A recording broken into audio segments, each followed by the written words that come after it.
ஹாஸ்பிட்டல்லையும் ஒரு patient experience committee, hospital patient experience committee ஒன்று form பண்ணுறதா ஒரு முடிவு செய்யப்பட்டிருக்கிறது.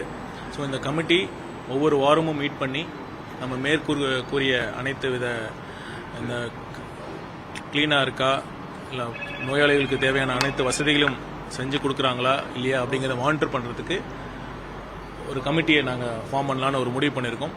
அப்புறம் இன்னொரு முக்கிய பிரச்சனை என்னென்னா, அரசு மருத்துவமனைக்கு வரப்போ பேஷண்ட்ஸோட வெயிட்டிங் டைம் அதிகமாக இருக்குது.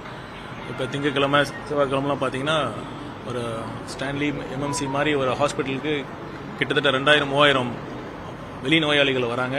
அவங்க ரெஜிஸ்ட்ரேஷனுக்கே கிட்டத்தட்ட 1 மணி நேரம் 2 மணி நேரம் கியூவில் நிற்க வேண்டியது இருக்குது, அதுவும் வெயிலில் நிற்க வேண்டியது இருக்குது. அதனால் தனியார் மருத்துவமனை போல் முன்னாடியே ஒரு அப்பாயின்மெண்ட், ஒரு ஆப் மூலமாக ஒரு அப்பாயின்மெண்ட் வாங்கிக்கிட்டு எக்ஸாக்டாக இல்லைனாலும் ஒரு 8 மணிலேருந்து 8:30 மணிக்குள்ளே, இல்லை 9 மணிலேருந்து 9:30 மணிக்குள்ளே ஒரு டைம் ஸ்லாட்டை ஃபிக்ஸ் பண்ணிவிட்டு அவங்க ஆப் மூலமாக அந்த ஆதார் பயன்படுத்தி அவங்க அப்பாயின்மெண்ட் ஃபிக்ஸ் பண்ணிவிட்டு மருத்துவக் கல்லூரிக்கு வருவதற்கான ஒரு பைலட் ஒரு திட்டத்தை பற்றி ஒரு விவாதிச்சிருக்கோம். கூடிய விரைவில் அதையும் நாங்கள் இனாகரேட் பண்ணலான்னு ஒரு பிளான் இருக்குது.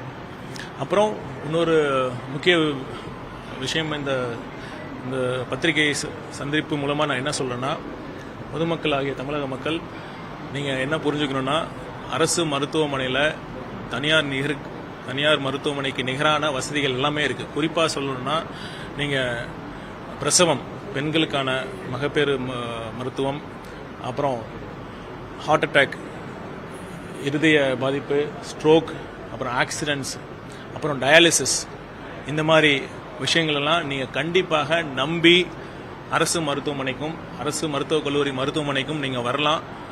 நீங்களே இந்த மாதிரி ஒரு ஆய்வில் என்ன சொல்லுதுன்னா, ஒரு டெலிவரிக்காக ஒரு தாய்மார்கள் தனியார் மருத்துவமனைக்கு போனாங்கன்னா ஆவரேஜாக 67,000 செலவாகுது. அவங்க கையிலிருந்து அவங்க செலவு பண்ண வேண்டிய தேவை இருக்கு. இதுவே ஒரு அரசு மருத்துவமனைக்கு வந்தாங்கன்னா அவங்களுக்கு நம்ம 18,000 3 தவணைகளில் பணம் கிடைப்பதை தாண்டி அவங்க வர உறவினர்கள்லாம் அவங்க வந்து போகிற செலவுலாம் பார்த்தீங்கன்னா வெறும் 1,200 தான் ஆகுது. ஸோ 67,000 எங்கே இருக்குது, 1,200 எங்கே இருக்குது?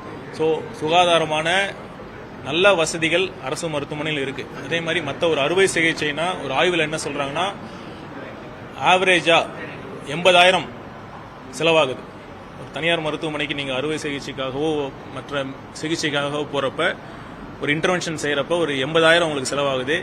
இதுவே ஒரு அரசு மருத்துவமனையில் 2,000 ரூபாய் தான் ஒரு செலவாகுது. 2,000னா இது எது சொல்கிறோன்னா, இந்த 2,000 ரூபாங்கிறது ஹாஸ்பிட்டல் ஸ்டாஃபுக்கு கொடுக்குற பணம் இல்லை.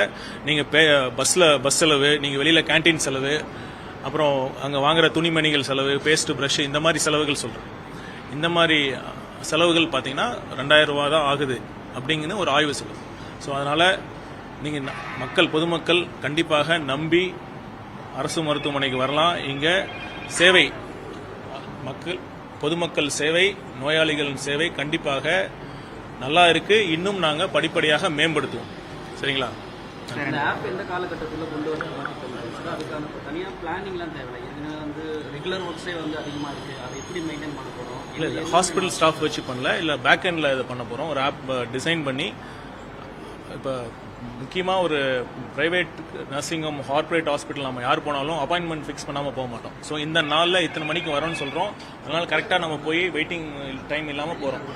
அந்த ஒரு தேவையை உணர்ந்து தான் அரசு மருத்துவமனையிலும் இது மாதிரி எப்படி நம்ம ரயில்வே ஸ்டேஷனில் அன்ரிசர்வ் டிக்கெட்டுக்கும் நம்ம புக் பண்ணுறோமோ அந்த மாதிரி ஒரு ஆப் டெவலப் பண்ண நாங்கள் அது டெவலப் பண்ணுறதுக்கான முடிவை இன்றைக்கி எடுத்திருக்கோம். கண்டிப்பாக அது எப்படி ஒரு சாத்தியக்கூறுகள்லாம் நம்ம இனிமேலாம் வெண்டர்லாம் செலக்ட் பண்ணணும், அதுக்கான டிசைன் இது பண்ணணும், பண்ணிட்டு அதை பண்ணுவோம். கண்டிப்பாக அரசு மருத்துவமனை ஆய்வறிக்கை வெளிப்படுத்தி நாளாச்சு,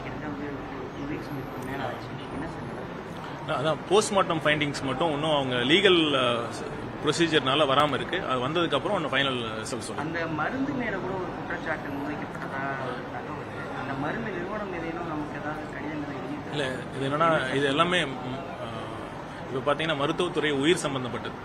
ஊடகங்கள் கொஞ்சம் இன்னும் இது மாதிரி அஃபிஷியலாக அனௌன்ஸ்மெண்ட் வரத்துக்கு முன்னாடி இந்த மாதிரி ஒரு குறிப்பிட்ட மருந்து மேலே இந்த மருந்து நிறுவனங்கள் மேலே அந்த தவறான செய்தியை வெளியிட வேணாம்னு நான் கேட்டுக்கிறேன். சார், அதே போல இன்னைக்கு பாத்தீங்கன்னா சென்னை மாநகராட்சியில ஒப்பந்த அடிப்படையில் பணியாற்றக்கூடிய மருத்துவர்கள் செவிலியர்கள் போராட்டத்தில் ஈடுபடுறாங்க. இது சுகாதாரத்துறைக்கும் இதுக்கும் சம்மந்தம் இல்லை என்றாலும் கூட அவங்க வந்து உங்களை சந்திக்கணும், உங்ககிட்ட கோரிக்கை வைக்கணுன்றதை தெரிவிச்சுக்கிறாங்க. எந்த மாதிரியான நடவடிக்கை எடுக்கப்போ குறிப்பா மருத்துவத்துறையில செவிலியர்கள் மருத்துவர்கள் பற்றாக்குறை எந்த அளவுக்கு சார் வந்ததுக்கு அப்புறம் பார்த்துருக்காங்க? மருத்துவர்கள் பற்றாக்குறை ரொம்ப கம்மியாக இருந்தாலும் ஆனால் மருத்துவர்களோட சாங்ஷன் ஸ்ட்ரென்த்தை இன்க்ரீஸ் பண்ணணுமானா அப்படிங்கிறத கண்டிப்பாக பண்ண வேண்டிய தேவை இருக்குது. நிறையா டிஸ்ட்ரிக்ட் ஹாஸ்பிட்டலில் ஸ்பெஷலிஸ்ட் நிபுணர்கள் போஸ்ட் வந்து புதுசாக கிரியேட் பண்ண தேவை இருக்குது.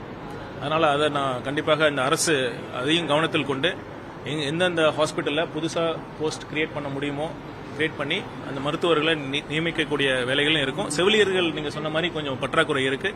அதை நாங்கள் கவுன்சிலிங் முறையில் அந்தந்த மருத்துவமனைக்கு நாங்கள் போஸ்டிங் நாங்கள் போடுவோம். 20,000 பற்றாக்குறை இருக்குது அப்படின்னு சொல்லிட்டு செவிலியர்கள் கூட கோரிக்கை வச்சிருக்காங்க. சுகாதாரத்துறைக்கு கொடுத்துருப்பாங்க. இது ரொம்ப நீடாக இருக்குது. அதை இல்லை, அதில் ஒரு கோர்ட் கேஸ் இருக்குது. அதை கருத்தில் கொண்டு எந்தெந்த விஷயத்தில் எந்தெந்த இடங்களில் நாங்கள் பணிகளில் அப்பாயின்மெண்ட் ஆர்டர் கொடுக்க முடியுமோ அதை நான் கண்டிப்பாக கொடுக்க தான் போகிறோம்.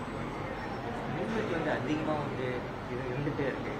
எமர்ஜென்சி கேஸ் வந்து ஆப்ரேஷன் ஏதோ நடக்குது கண்டு கட்டாயிருக்கு. ஆனால் அந்த நோயாளிகள் வந்து ரொம்ப பாதிக்கப்படுறாங்க, உயிரிழப்பு ஏற்படுது. மின்வெட்டு இந்த போக இது பண்ண என்ன சார் நடவடிக்கை? இல்லை, நாங்கள் மின்சாரத்துறை அமைச்சரோட அதை பற்றி நாங்கள் பேசியிருக்கோம். முதலமைச்சர் அவர்கள்ட்டையும் கவனத்துக்கு எடுத்துகிட்டு போயிருக்கோம். குறிப்பாக மருத்துவமனைகளுக்கு, அதாவது தனியாராக இருந்தாலும் சரி அரசு மருத்துவமனையாக இருந்தாலும் சரி தடையற்ற ஒரு மின்சாரம் வழங்க வேண்டும் என்பதுதான் முதலமைச்சர் அவர்கள் உத்தரவிட்டிருக்கிறார். அது மட்டும் இல்லாமல் தவிர்க்க முடியாத காரணங்களால் மின்வெட்டு ஏற்பட்டாலும் பேக்கப்காக ஒரு ஜென்செட் போன்ற வசதிகளும் ஏற்பாடு செய்யப்பட்டிருக்கு. சரி, ஏற்கனவே கடந்த ஆட்சி காலத்தில் இந்த ஜென்செட் இதெல்லாம் பராமரிப்பு வந்து பொதுப்பணித்துறை நிர்வகிச்சுட்டு இருந்தாங்க. இப்போ ஏதாவது அதில் மாற்றம் கொண்டு வருமா? ஏன்னா 3 துறைகளை ஒருங்கிணைக்கும் போது நமக்கு வந்து அந்த நிர்வாக ரீதியிலான சிக்கல்கள் ஏற்பட்டிருக்கும்போது பல இடங்களில் மின்தடை திடீரென ஏற்படும், பார்த்தா ஜென்செட் ஆன் பண்ண முடியாத ஒரு சூழ்நிலை. இதெல்லாம் எப்படி சார் தவிர்க்கப்படும்? இல்லை, இதை நீங்கள் கேட்ட ஒரு முக்கியமான கேள்வி. இது குறித்து நாங்கள் முதலமைச்சர்கிட்ட பேசியிருக்கோம். கூடிய விரைவில் இதை ஒரு இன்டர் டிபார்ட்மெண்டல் கோஆர்டினேஷனுக்காக ஒரு நல்ல முடிவு எடுக்கப்படும்.